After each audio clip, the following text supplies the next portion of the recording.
Hi, Pete. Welcome to the Realm of Ideas is Free to All. This is episode 76, The Consequence of Underlying Principles. What are they? Why do they matter? And how specifically do they matter in this case? All right. So this is a series of ruminations that we do once a week. We do a preview on Wednesday, and then we do a main topic, which we usually kind of talk about briefly on Wednesday, and then we do our main talk on Sunday night. So basically, give Julie a kind of second to come over here. Basically, Tease Tea, our sponsor. We love you guys. Thank you for everything. We do. And then basically, in addition to Penguin is now our kind of international correspondent. So she'll be reporting specifically on the items of interest. So, all right, that's her. So she's ready. Okay. So we talked briefly about the idea of principles and their value, and specifically about the consequence of these things, especially as one kind of goes from one transition from one time to another. And in terms of maintaining the principles that come from a place, and then kind of like maintaining as they kind of age or erode or are kind of like decayed or kind of ignored, and then that kind of consequence is something we have to take into as a factor. Notes here. Hi, Pete. Hi, Pete. Hi. It's okay if I put my notes yes, here? absolutely. Okay. All right. So, okay. Well, let's start out with what's new in Julie. What's new this week are in we Julie? starting out with what's new in Julie? Well, I already gave a brief introduction, because I think one of the things that's good is, since we do the Wednesday show, the people, the topic is already kind of pretty much out there and kind of understood. Where's my drawing? I put your pad behind that was very secret. That's where I always put it. It was so secret I couldn't see it. Oh, cool. Okay, I'll be right there with my drawing. Mm-hmm. Okay. You can give it an intro. All right. Yeah. Okay. Well, I mean, I think that we've known, one of the things that I kind of brings this up to me was, I think I told the story once. If not, I'll tell it now. Is that I remember watching a debate between two people, and I felt that there was a woman who actually knew her information quite well, and there was another woman who really didn't, and kind of had to kind of fall to an emotional attack, because she really didn't have a really good understanding of the principles. And I feel like I had basically understood the principles and kind of realized and appreciated them, she would have been able to do a better job. So I think that one of the things that's important is, when you are under attack. Sorry, that's so funny. Isn't it? Yeah, that's adorable. I didn't see that. Yeah. That's hilarious. Yes, this comes from one of our fans. One of our fans gave this as a gift, so kind of like that's our international correspondent. So if you see Penguin, Penguin wants to study abroad. I mean, she's Spanish, but I mean, she's lived here in America. Fluent in French too? She's actually fluent in most of the Romance languages. She knows Hebrew, and she also knows Farsi. And she wants to kind of go. She wants to learn Japanese, and she wants to learn Mandarin. She also is a translator from Klingon to ancient Sanskrit. Oh, that's good. And back to Klingon. Yes. Okay. Anyway, please continue. So anyway, so I think what happens is, we need to kind of understand those things that kind of give us.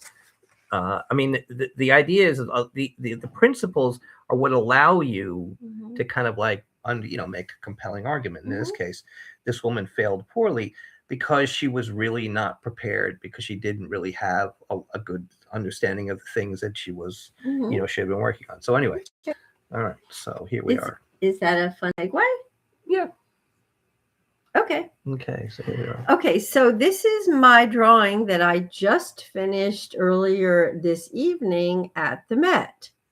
And its title is Hectocotylus Ming, Dichotomy of Mating and Predating. And yeah, probably good.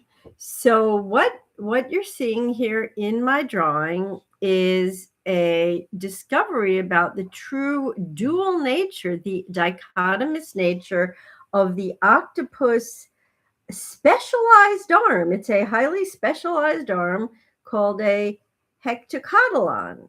Sorry, a hectocotylus. Got my tenses. Hectocotylus. what it does is it is used instrumentally as a tool, equally in mating, to find and mate with female octopuses. It is a conduit for octopus sperm, is uses progesterone as a sensor, and is basically used to inseminate the female octopuses, but it is also used to track, sense, and kill octopus food. So it's how the octopus also predates. So it is equally used for mating and predating. What I've done is I have hybridized the information. Oh, thank you. Mint. Mint, one of my favorites. Mhm. Hmm. The mint is certainly the most refreshing. It's I'd say like the delicious. green white is very refreshing, Oh, but like yeah, mint is that's good definitely too. mint is my favorite summer one, especially if you have it chilled. Yes. And for those of you who don't know the wonderful science behind mint or mentha, the herb, and they are using organic mint because it is organic tea. Mint is ferociously antibacterial, antiviral, and it is actually incredibly good for your digestion and your general health. Mhm. Anyway, so what I've done here, if I may, is I have, you can see if you can hold it up when you're done. On the left, your right, my left, you will see a round object full of bas-relief carved ivory dragons and chimera, which is a Chinese disc that rests on a completely different material, a boxwood stand carved in a completely different way that actually brought to my mind, it conjured octopus arms, tentacles, and textures, and octopus skin. So you have two very different materials acting in unison, and I thought it was the perfect metaphor with which to hybridize my information about the Hectocotylus, which has a dual nature.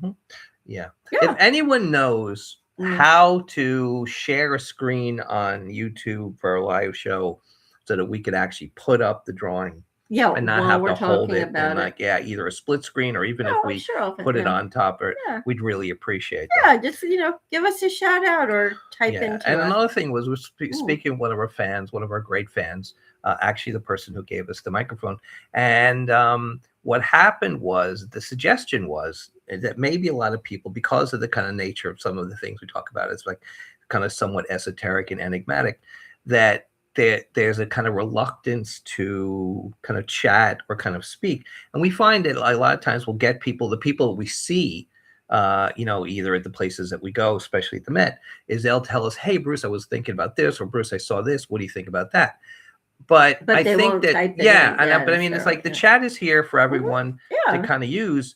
And I mean, maybe the suggestion bashful. is, exactly. Because I mean, maybe they're afraid other people will see it, but I mean, but the point is, we may pose questions, or at least at any point, if you kind of feel like, oh, this is something. Now you can also leave it in the chat, or you can just kind of like leave it in the once it's published and it's up, you can kind of put it in that. I mean, so we just feel like, we see all the kind of interest, and we see the kind of the excitement and engagement. We would love, but I mean, again, don't feel embarrassed or kind of like, scared, just say it. Because I find like, one of the things that's interesting is part of what came about, and part of why like a big following at the Metropolitan Museum is Julie and I actually go and draw there.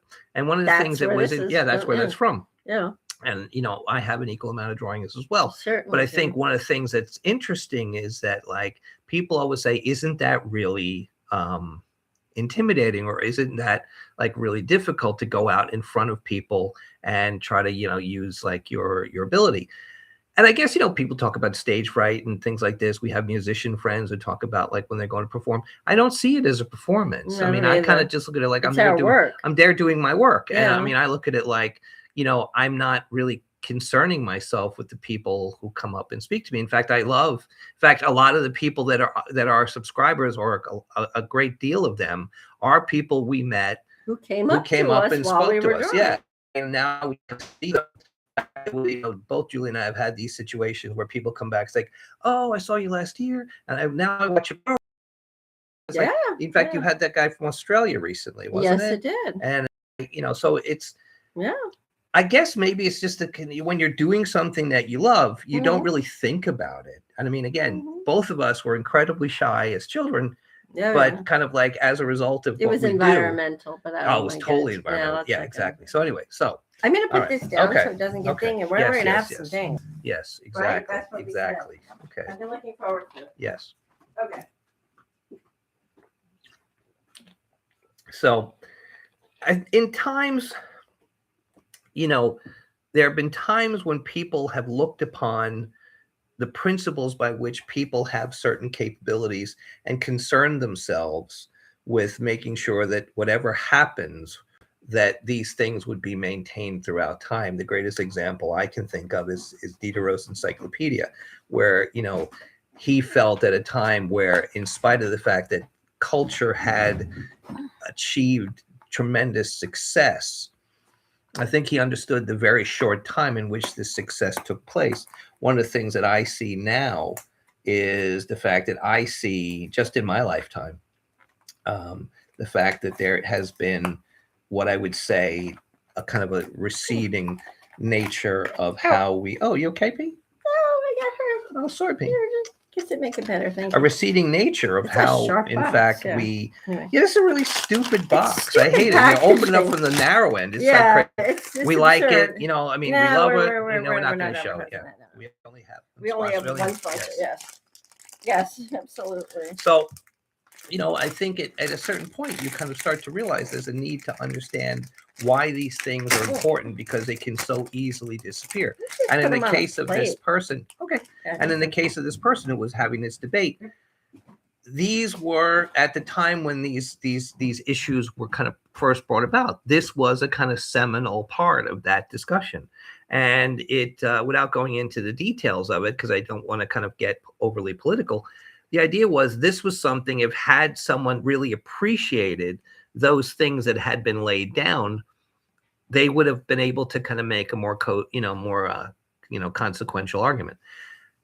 As we were speaking about on Wednesday, what happens is geniuses come along, and this kind of comes from the continuation of novel utility discussion we had last week, where we talked about the fact that there are times when the institutions will become inertial, and I think that's because the institution is there in order to kind of maintain the principles once they've been established, and kind of like maybe give more greater meaning and more clarification to them. But they really are a result of the fact that something has happened that has transpired to create an era or an epoch, and these things kind of become the residual kind of nature of what those things are. I still believe, as Diderot did, that we're not that far away from returning to a serious kind of more feral, more tribal nature. And I mean, in my country right now, I look around and I see that there's a real anti-intellection at some of the highest levels of society, and a rejection of reason, a rejection of science, a rejection of kind of like tempering the desires with with principles that basically can be testable, can be tested, can be predicted, and allow us some kind of like reasonable method by which we can kind of really test their mettle. So for me, this is very troubling. And again, I'm not going to go into specifics, but there were prior principles or prior doctrines or prior approaches, what we've talked about earlier is kind of like unbreakable bonds, that had been replaced with better, superior ones. I mean, the one I always talked about was the fact that the example I'll use it again, is that technique had been related to tradition, had been related to superstition, had been related to religion. So our techniques weren't really able to be tested with the critical acumen that they could be when basically technique was kind of put together with reason and science. So technology was able to kind of test itself in a very highly specific way and make predictions about potential possibilities. So as a result, this was an incredibly valuable unbreakable bond that allowed us to kind of make technological advances that previously would have been inconceivable. And at certain times, we see this. We see this in history. We see this in nature. We see this in human nature. We see it in species. And there are kind of like paradigm shifts where something comes along and basically kind of alludes to the fact that now at this moment, something monumental has changed. But at the same time, history, if it doesn't, I guess it's like when I would look at kind of romanticism, I would say a good example of romanticism is sometimes romanticism becomes sentimental and unhealthy. Sometimes it becomes progressive. And sometimes that kind of like natural impulse is actually not the reality of looking back towards something that was, but looking forward to something that could be. So as a result, that's, I think, the situation that we kind of find ourselves.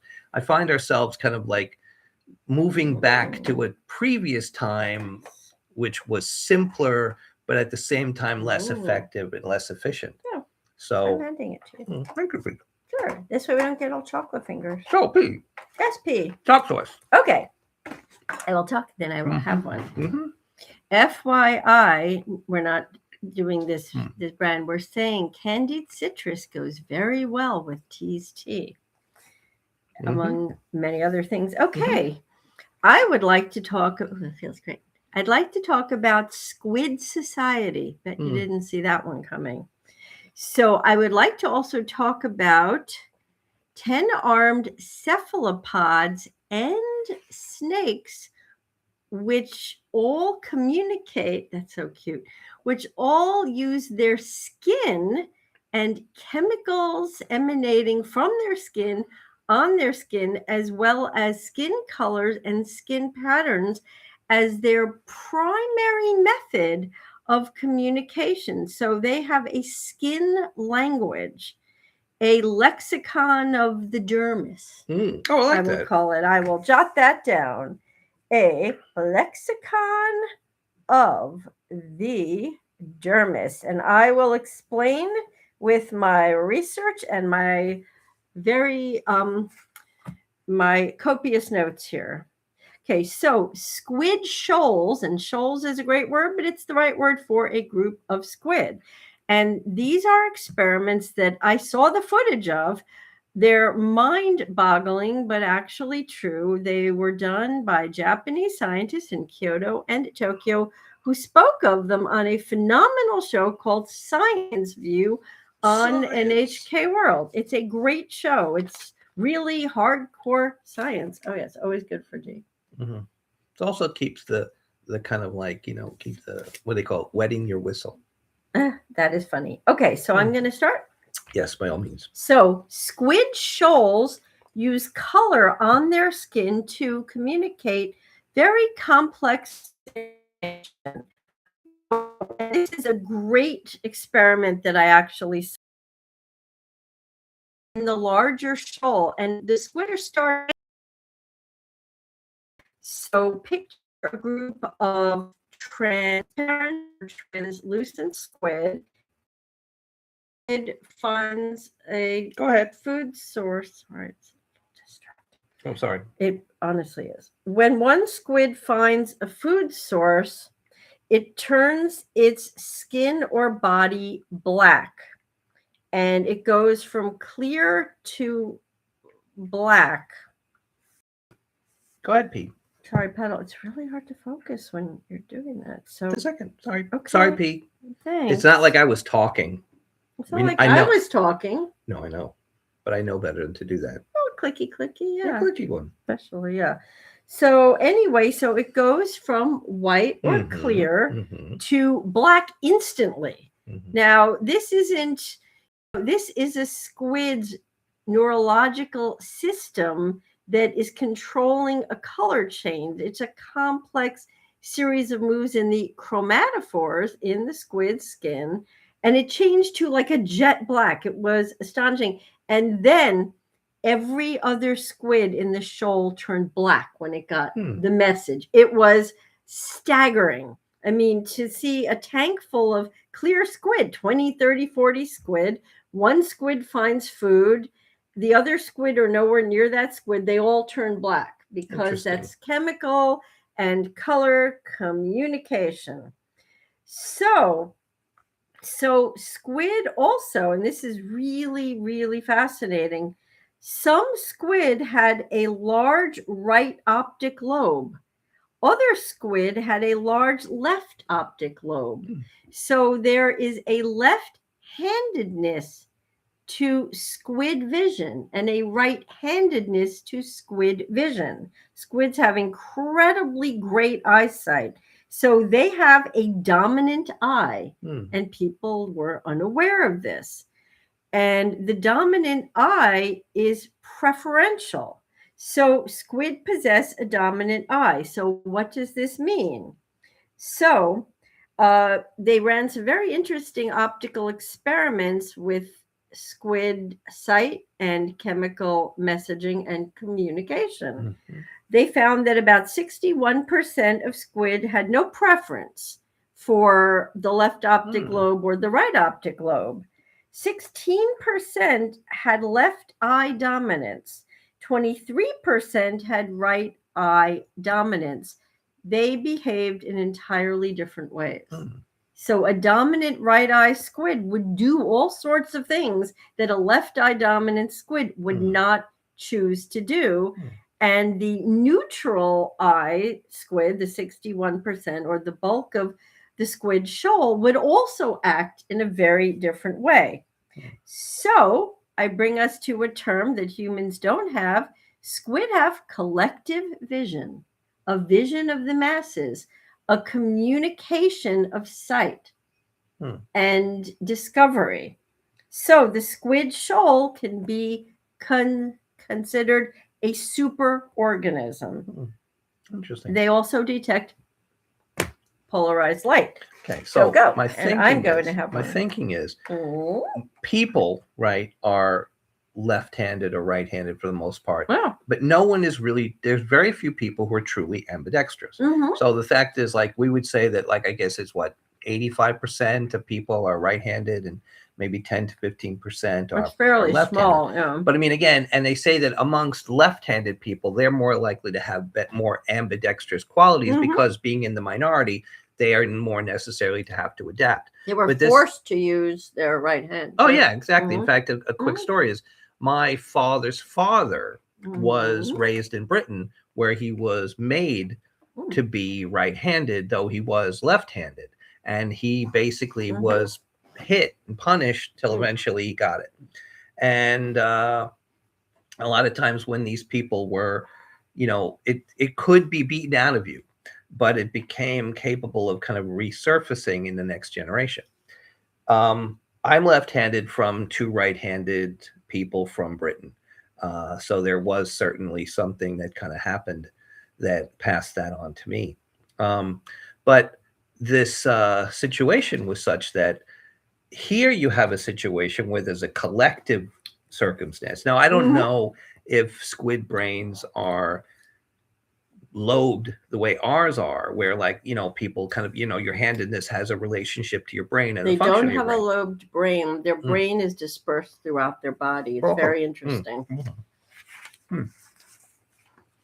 Interesting. Yeah, quite. Mm-hmm. Mhm.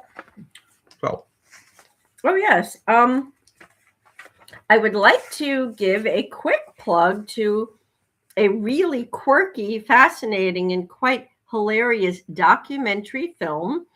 And the director and his wife, who was a lovely person, they both were. I was invited to an event, a screening, a Q&A, a participating panel. And the film is called The Python Hunt, and it's playing at Angelica Film Center on Houston. And I urge everyone to go. It is fascinating. And I bring it up because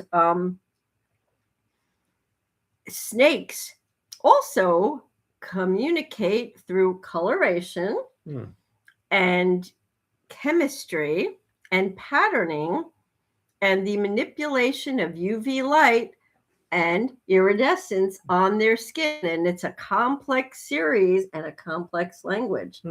Would you like me to just give us a rundown? Give us a rundown. Okay. Yeah. So I think So one of the things we're going to try to yeah. do today is we kind of like enjoying the last 3 or 4 sessions, and we're Mhm. actually seeing a lot of interest in this. We see that we had the perspectives of the 2 different approaches, and then in Mhm. the last 15 minutes, we're going to try to give ourselves the last 15 minutes to kind of go back and forth and kind of like discuss the things that we've kind of talked about. Because one of the things we find is after this is over, we talk amongst ourselves about, oh, I didn't know this, I didn't know that. Oh, what about this? What about that? And I think that would be something that might even invite more people to It might. participate. It also gives that's- me time to ferment my pickles, Well, good for you. which I'll get later. Mhm. Oh, So should I yeah, continue? Okay. yeah. So, if for those who don't know, the python hunt, which is all about the enormous problem in the Florida Everglades for the past 20-25 years of a highly invasive species, the Burmese python, which grows to enormous lengths. They are massive. They don't have any natural enemies, and they're eating everything in sight. They've decimated the populations of birds, of flora, of fauna, of fish, of amphibians. They were What pets. about the old Jewish ladies? They will eat anybody. Well, actually, they will constrict and eat pretty much everything. They're massive. Anyway, so there's a government sponsored hunt. I don't want to get into this. You can all look it up. Mm-hmm. There are private hunts, but the point is, there is a very interesting thing that I don't know if the government is actually even doing. It's called the Judas Scent Trail. Now, this takes advantage of the python's use of chemical markers for communication and mating. Mm-hmm. And this is a way, there are literally 700,000 of these things in the Everglades. Have you tried to find something in a big swamp? The Everglades is huge. So during this hunt, with people having a $10,000 prize, there was a lot of motivation. They only caught like 290 of them.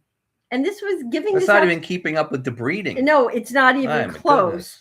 So it's a huge thing, but having a biological way of dealing with it. Mm-hmm. So I will say, to run it down fast. Mm-hmm. So the pythons use skin chemicals, patterns, and colorations to communicate.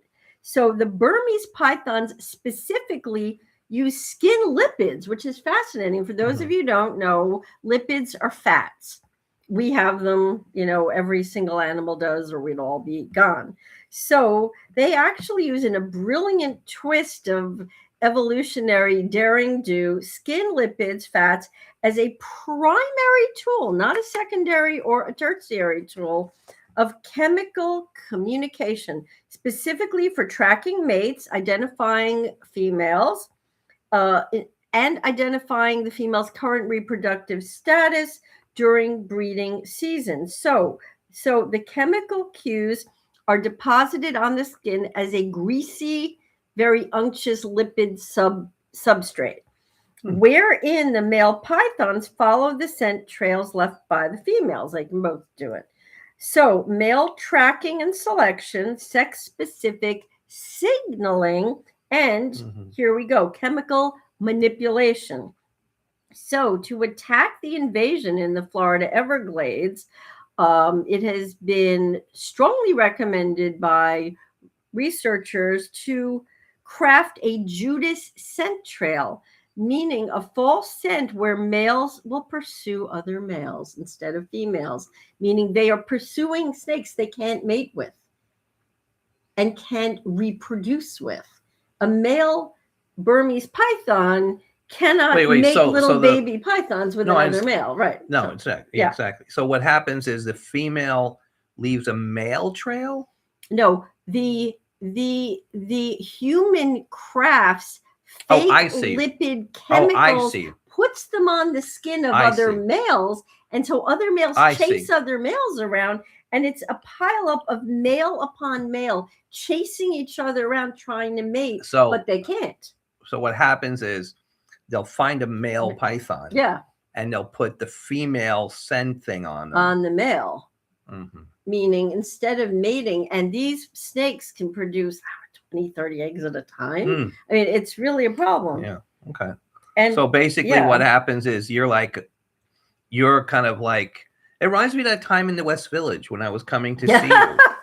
Yeah, that's a Yeah, funny that was story. yeah. That's So a great yeah, story. Yeah. Anyway. Yeah. but Mhm. I see. Okay. All Mhm. right. Well, okay. Come So on.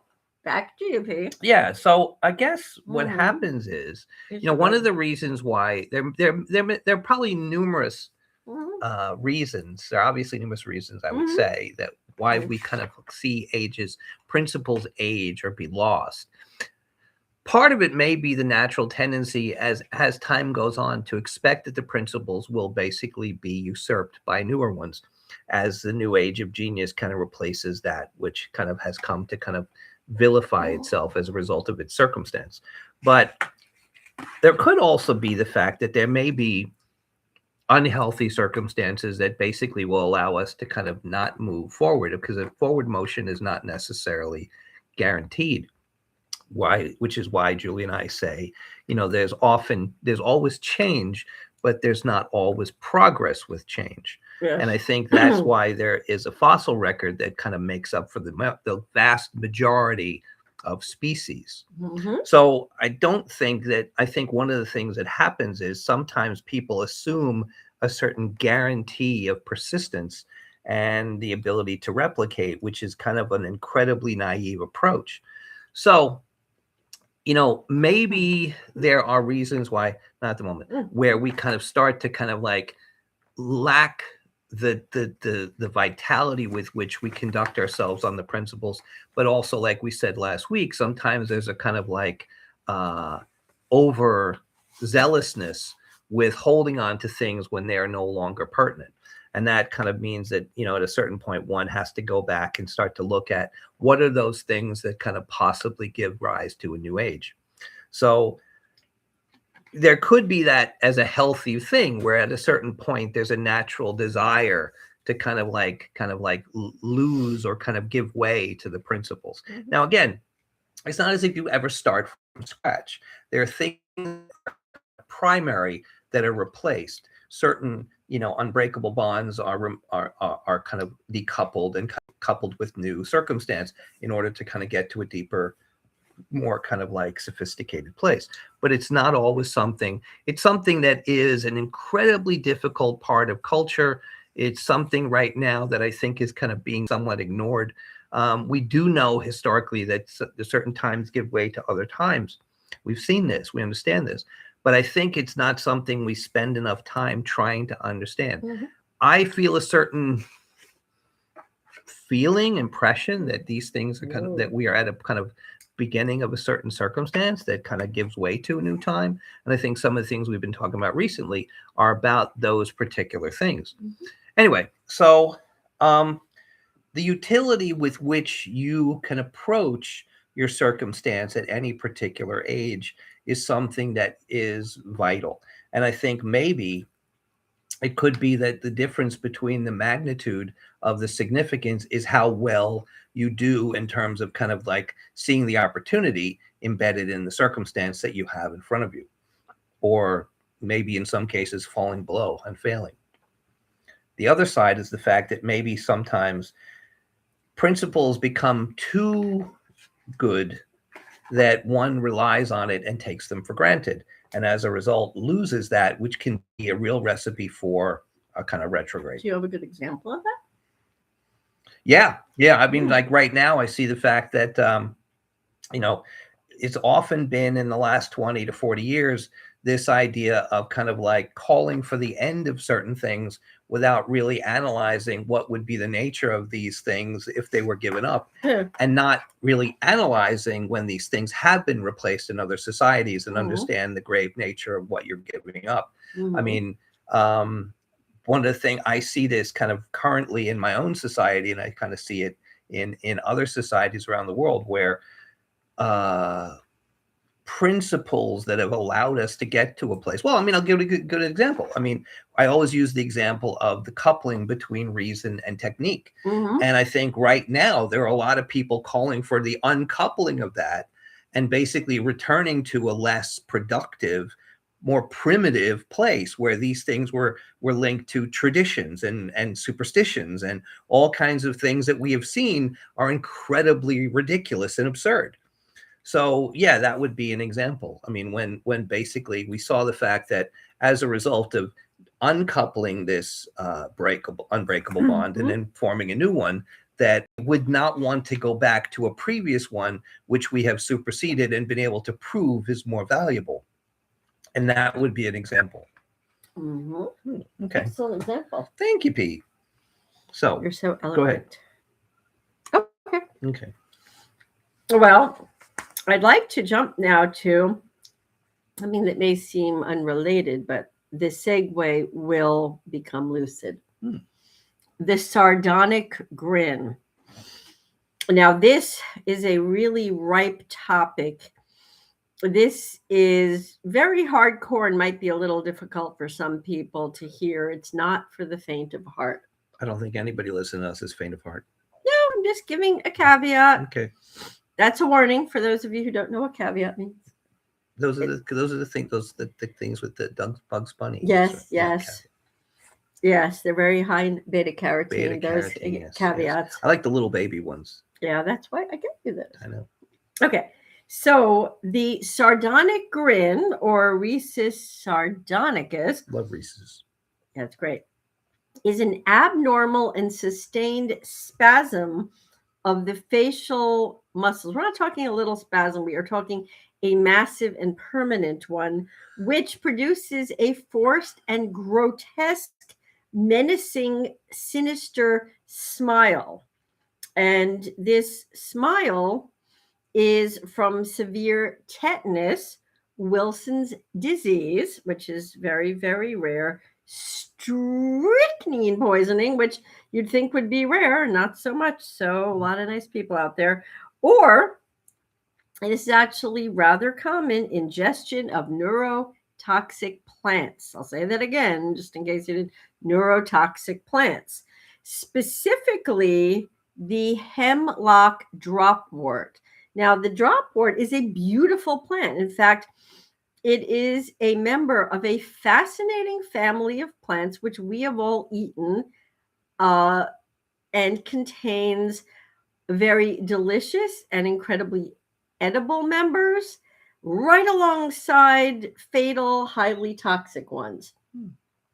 And it's a fascinating thing. It's the 16th largest family of flowering plants on the planet. Interesting. And it is called Umbelliferae. So the actual Latin name Umbelliferae is the family, but they are, kind of called by their common name when they go out for drinks, umbellifers. So the Umbelliferae, they consist of things like carrots and parsnips and celery, chervil, dill, lovage, fennel, celery. I mean, like very common, very yummy plants. But here's something interesting. Even those edible plants are phototoxic. Did you know that? No. So upon eating these plants, Mm-hmm. Okay. I'll look at that later. Sure. I don't know what that is. I don't know. No. So upon eating these plants, if you go out into the sun, you will very often get atopic dermatitis because there is a chemical response in the body. And these are the edible ones. Now to the inedible ones. And these are doppelgangers. These grow side by side. They are lookalikes. In fact, the roots, and this is fascinating, of the fatally toxic hemlock water dropwort look like white carrots. And cows that can actually eat the leaves of the water dropwort and be relatively okay will die upon eating a single look-alike white carrot root of the dropwort. If the roots happen to be exposed in a rainstorm, which they often are. That makes sense. Interesting. And that that fatal part of the family includes hemlock, fool's parsley, which is the last thing the fool would ever do, Mm, and water dropwort. Interesting. Interesting. Yeah. Okay. And should I finish this one little Yeah, bit? yeah. Then we'll kind of start Okay. talking Yeah, about sure, difference yeah. back and forth. Okay, so the dropwort is called the sardonic herb, which is a really great name. So it was historically used, and I'm not kidding, in ritual killings of the elderly and criminals, which this society seems to have grouped all together in the ancient group called Nuragic Sardinians, which was a pre-Roman group of Sardinians.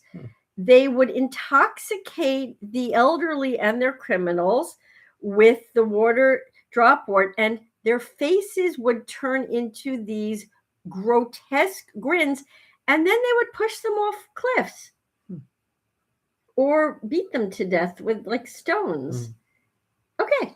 Well, honestly, the more, I think this goes back to Isn't the world fascinating? The world is fascinating. The world is terrifying. Yeah. And I think what's interesting is that I grew up in a time where, I mean, again, when I was born, I kind of saw the World's Fair, but I spent the first 30 years of my life ducking and covering in the event that we were going to be in a nuclear holocaust with the Soviet Union. But he kind of got used to that. But I looked at that now, and it seems like the civilized time. Yeah. Because I look at the fact that like these circumstances of kind of like, tyranny, oppression, and violence kind of seem to be kind of more, overwhelmingly and kind of like, kind of normal. We've normalized a certain anti-intellectualism, and we moved away from the idea of the things that kind of have allowed us to kind of get to the place that we're at. I mean, there's even people who kind of like will argue against the fact that like there is anything of consequence worth keeping. And, my attitude is, well, if this is your perspective, that's fine. Don't take it away from me. You can basically choose not to use it yourself, but leave it to me. I mean, in fact, when I hear all these things about it was, some of these ridiculous things, and people say, "Oh, I'm not going to do this. I'm not going to go that." It's like, that's fine. But it seems as if, on the other hand, what they want to do is get rid of these things. And I think a lot of that has to do with a certain kind of envy, resentment, and bitterness towards this success, accomplishment, resilience, and genius that kind of came about to kind of generate the society in which we benefit. So, these are the kind of things which I see as incredibly unhealthy. But part of it is, I think, that other idea where you can basically lose sight of those principles that basically underpin and are the foundation in which you walk. Now, like I said, at the point when we understand that certain principles that have been held and understood and appreciated allow us to kind of maintain that healthy society till the next kind of breakthrough and kind of paradigm shift emerges, this is a valuable thing. And I would rather be in a situation which I would like to believe in a hopeful case is that we are in a circumstance where we are ready to kind of move on to the next generation, the next kind of epoch, and take advantage of certain things, like the fact that I believe that as we move kind of like well past the kind of like industrial modernism, we kind of move from mechanisms to organisms. And I see in certain places where this possibility exists. So I think that what happens is not only do we kind of look to see what those principles are that underpin the circumstance now, but we look to try to understand what are the principles that are going to emerge. We talked about this last week in terms of the things that we see that are kind of giving rise to the opportunities for us to be able to kind of, anticipate what these things are. My own personal belief is, technique is that which allows us to kind of see more deeply into our own unconscious to kind of better understand our desires. And as a result, can possibly be able to kind of maintain a generative circumstance. Anyway, so now we're at the point where we would like, let's look back at what we've talked about now and kind of see where we think that we could kind of like make some comments and back laterally like we've been doing. So Sure. Would all you right. like me to broach something? Yeah. Well, what I didn't get to discuss in Squid Society and Squid Shoal communication methods and networks is this.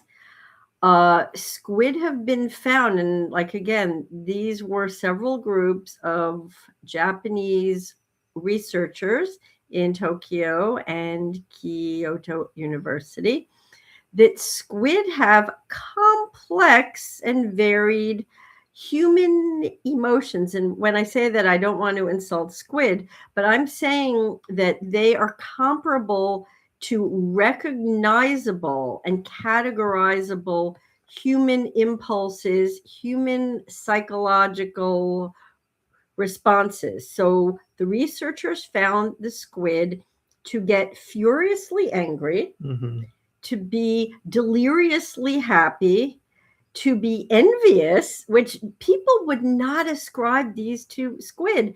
And they actually have a coloration and a pattern in their skin that they used over and over that was identified. And this was a watershed moment. I was ecstatic, which was try and stay calm, meaning one squid said to another squid or said to the entire squid Calm shoal, down. try and calm down. We are here for you. And that was what they were saying. And guess what? They calmed down, changed their coloration, changed their pattern. No, it's interesting. I Mhm. remember reading a book by Darwin, and he was talking about animals, and he was talking about expressions, and I can't remember the name of it, but someone can remind me. It's like we know the book, and what I remember Yeah, we thinking are. of is that the faces that we make are kind of expressions of the desire to kind of like extend the senses towards an object in terms of understanding. So just the same way that you would kind of like open the aperture on a camera lens in order to get a certain kind of focal distance and to get a certain detail. I think what I started to understand by that was there were certain mechanisms within the face, in terms of the muscles and the kind of manipulations, which actually allowed you to see certain things that were happening in the face of a dog, in the face of a child, and therefore hence in the face of an adult. But I think what was interesting was we were talking about the fact that certain people who had too much plastic surgery Yes. were incapable of certain emotions because they were incapable of making certain faces. Of mirroring Right, exactly. the emotions exactly. of the So person what they were happens is, communicating with. like, the sardonic grin was not actually a grin. The sardonic grin, in my understanding of what you're saying, is actually a kind of like facial kind of like It's the result of traumas. It's a facial atrophy Yes. as a result of the muscles taking on that position. When the body dies and is no longer capable of animating the consciousness from within, it will still appear to do so as a result of the movement of muscles until the muscles kind of decay and the face, kind of like is gone. But there is that fact where the animation of the face and the gestures of the body are a result of desires to kind of meet some kind of circumstance in terms of understanding. So I thought that was something that for me was an interesting way of looking at it. So the fact that animals do this is one of the things that I feel in my lifetime I've come to see this idea of the human pinnacle, the anthropocentric universe, kind of be overturned. We were talking about this today. I mean, in fact, I remember my lecture at the Museum of Natural History where I talked about that was a great lecture. Thank you, Pete. We talked about the Museum of Natural History. I was where in the front row. You were. I was. I was there for yours too. I know. But we actually both have lectured at the American Museum of Natural History. Exactly. That's where we met Pat. Yeah. Anyway, so as a result, what happened was the point of my lecture was that we were we had thought of our architecture, human architecture and human engineering, as the pinnacle of advanced technology. And then what I tried to demonstrate was, and I was actually used a lot of work from what Maeterlinck had talked about, is that the social insects had really eclipsed us in a lot of ways. And it was something that people had to kind of adjust with. So actually, we're having a conversation on the subway today. We were talking about the fact that not only was this in the case of architecture and engineering, it would assume that would be in all kinds of other strata within the insect realm, within the social insect realm, Mhm. in terms of not just in terms of a sight, but of sound and of hearing and of smelling and all kinds of other things. Mhm. And I mean, I think one of the things that's funny is when I was little, people would say, well, dogs can hear sounds that we don't. And it's like, well, I'm sure dogs have a much more sophisticated sense of understanding sound, not just hearing sound. So I think that what happens is, you see the fly eye, and they talk about the disease. It's like the development of the eye of the fly, I'm sure, is a result of it being much more sophisticated and much more advanced in terms of what it does than anything we do. So I think that we may need to kind of appreciate that the same way that we are behind in engineering, we are behind in probably music, we're probably behind in literature, we're probably behind in poetry, all kinds of expressive aspects Mhm. of the social insects that probably predate our belief that we invented them. Like, we didn't invent art, we didn't invent engineering, Yep. we didn't invent language, we didn't invent any of these things. And contrary to what a lot of people want to do is continue to see the primacy of the human aspect, I find that to be more and more naive and incredibly, oh God, arrogant, And myopic, Yes. I think. Yeah. Anyway, yeah. Oh, So anyway, say. so I will segue to a new research article I just finished in Science on the bumblebee and music. Oh, this was And what that that is made the me think. subject of Exactly. my next drawing Good that for I will you, be P. starting on Friday. I'll be starting a new drawing on Friday too. Excellent. On the bumblebee and music. No. So the bumblebee not only understands different tempos, it can repeat human musical tempos. It interprets and understands the melodies. It can recognize many, many, many changes in music that is interpreted and presented over and over every time, getting it right. And obviously, the bumblebees didn't just start doing this last month. No. They've been doing this long before people were Hundreds actually of millions here. of years. And they are incredibly, we are just stumbling upon it. And I'm sure it's vastly more sophisticated, and that bumblebees have and have always had, I suspect, the equivalent of human symphonies, all their own. I'm totally sure of it. I'm totally sure of it. I mean, they're. Which brings me to chocolate. I'm going to have good. one. I you think, like one? Not at the moment. I think that we assume, and again, I'm not going to dismiss the religious people's desires to kind of create a morality, and I think it's one of the things that I think is very admirable. I think, however, there is such a thing that I would call natural morality, and that natural morality is basically based on those things in order to kind of like persist and reproduce. So I would say that the greatest kind of book of ethics is probably also The Origin of Species. It's just a question of different species will interpret, just like we interpret the Constitution in different ways for different locations. We would interpret the moral standards based on the fundamental principles, right, of persistence differently based on the organism. So whatever allows that organism to persist relative to itself is that which would be considered the good.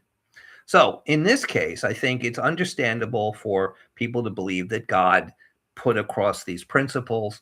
And if there is a God, which I don't believe there is, and this happened, good for them. But at the same time, I believe that these principles are principles that were derived from people understanding their efficiency as relates to nature. I find that in a world of complexity and intricacy like the insect world, the sophistication and intricacy of sound and how it relates to their survival of an incredibly active hive would be more than anyone could even possibly, except maybe Eric Satie, possibly understand or appreciate. And I think that these are the kind of things that maybe we'll understand in 100 years or maybe 200 years. But I think that just the same way that now we're just starting to scratch the surface and understand the value of transitioning from mechanism to organism, and to try to make useful analogies and abstractions towards this transition. This is something that we will continue to understand and appreciate and see in times as they go on. So anyway, Oh yes. let's kind of wrap it up here and start to kind of well, like, so last thoughts Well, here. yes, I would like to bring up, going the other direction. Say. A little known by most people, classical composer, one of my favorite, Albert Roussel, who died strangely young and quite tragically by driving his bicycle into a brick wall. It was a very strange thing. It might have been a suicide, although that's a very strange way to off oneself, because one cannot be very sure it would actually work. But I digress. Importantly, he was fascinated by entomology. And if anyone has not heard this piece, there are very few versions of it on YouTube. I think one or two. Only one is relatively commercial free. It is called The Spider's Feast, also known as The Spider's Banquet. It is a brilliant piece. It was on earlier. Well, yes. Yeah. Yes. Love that. But I bring it up because it is about 32 minutes of unadulterated imagination of a classical composer letting loose his imagination in the realm of science. And this is all about predator and prey relationships, those trapped in the spider's web, the stalking of prey, the escape of prey, the communication of various insects that live in and around the spider's realm. It is a quirky, amazing, beautiful piece of music. Okay. Interesting. And is highly metaphorical. And I've Beautiful. actually incorporated that into Great. some of my paintings. Excellent. Okay. All right. So, so next week, the topic will be iconic versus idiosyncratic. And this kind of goes back to some of the other comparisons we've made between like the draftsman and the copyist, the plagiarist, and some of these other kind of characters or characteristics that we've seen in certain kinds of individuals. I think it also kind of plays into very well this idea of the people who are going to be in that aspect of this kind of like, you know, moving into the next periods. And I think we have some of those things. After iconic and idiosyncratic comes the nature of the adventurous mind 2, which was started before. And then the next after that, on the 31st of May, the next era in history. So some of these things that we've been talking about will kind of get more fleshed out. Anyway, Lovely. that's okay. So any Banquel, any for Julie, any questions for Julie? I don't know. Okay. But I will save some of my other notes because my notes were voluminous on other research topics. I will save them for the next time. Thank you to all our friends, because Yes, this is thank becoming, you. I mean, this has always been fun, but it's becoming a lot more fun because Yes, we're it getting a lot is. more participation. So, as we always say, the realm of ideas is free to all, and it's to the benefit of all of us for it to keep it just this way. Precisely.